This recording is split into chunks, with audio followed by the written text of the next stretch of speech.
Hello everyone, welcome to the Critter Creator portion of my channel.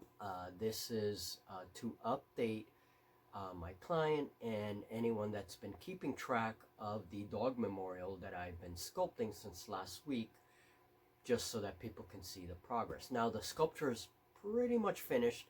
Everything is pretty much finished. I just finished painting some of the patterns on the dog this morning, and I want to show you guys uh, where I am. So still a couple of days, I think, or a day to let things completely dry, and then the sculpture will be ready for shipping to my clients. So let's go to the workstation now and check out this piece. Okay, so if you guys remember from last week, I actually did the sculpture over because as I was working with it, I just did not like the way it was coming out, and I'd much rather do a sculpture over, make sure it's something that's as close as possible to my client's dog. Now, this is Gracie, and beautiful dog.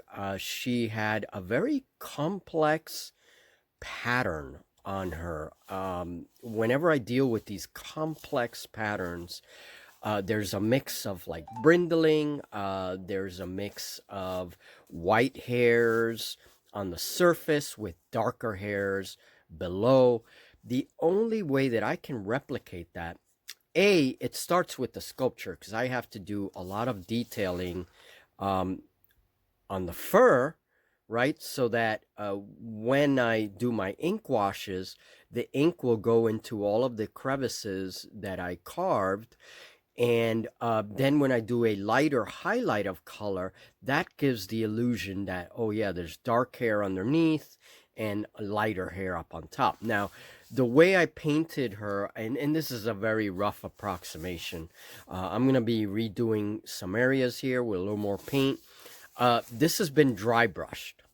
That's the only way that I can recommend, that I can do paint to mimic that kind of pattern that she had. So I do a coat of black, right? Black paint. You can see the black here.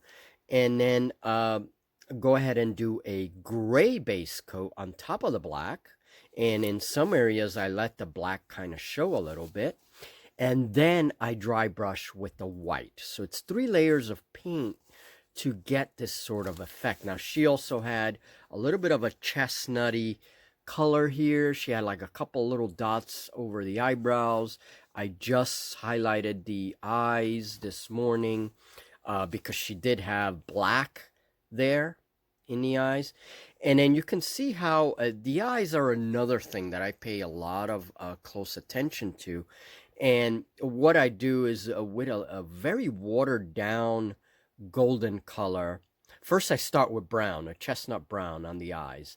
Then I do a very watered down kind of golden color. And then the eyeballs are actually done with a glossy black. I make sure that it's very glossy.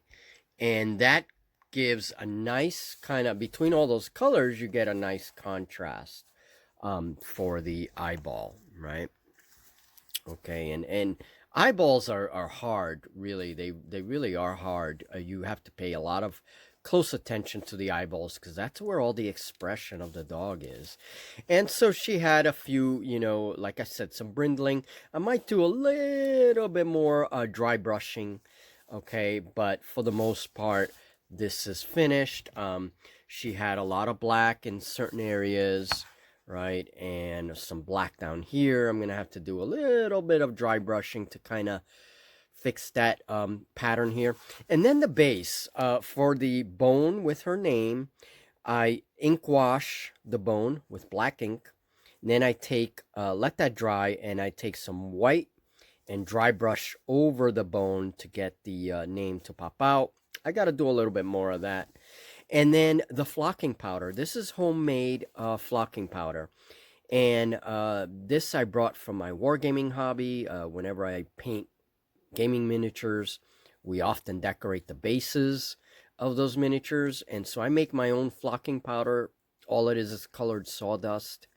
And for the little vegetation pieces, I'll show you that in a. I take this foamy. This is that squishy kind of foam that you find in bedding and stuff, and I have a couple of bags of this, and I basically cut it up and soak it in green paint, let it dry, and then I have these little clumps of green foamy stuff, and then I spray some glue on it and get the flocking powder to cover it, and you get this illusion of, like vegetation, little shrubby vegetation or whatever. Sometimes I'll add some craft moss and then add the glue and then the flocking powder, and you get a really coarse kind of evergreen vegetation. And I love putting scenery on my sculptures. I really do. And in the pictures that my client had, this dog was outdoors. She was, enjoying the sun and whatnot. So there it is. There is Gracie. I'm very sorry for the loss of their dog. It was a really beautiful dog. And I do not show pictures of the dog unless my client gives me permission.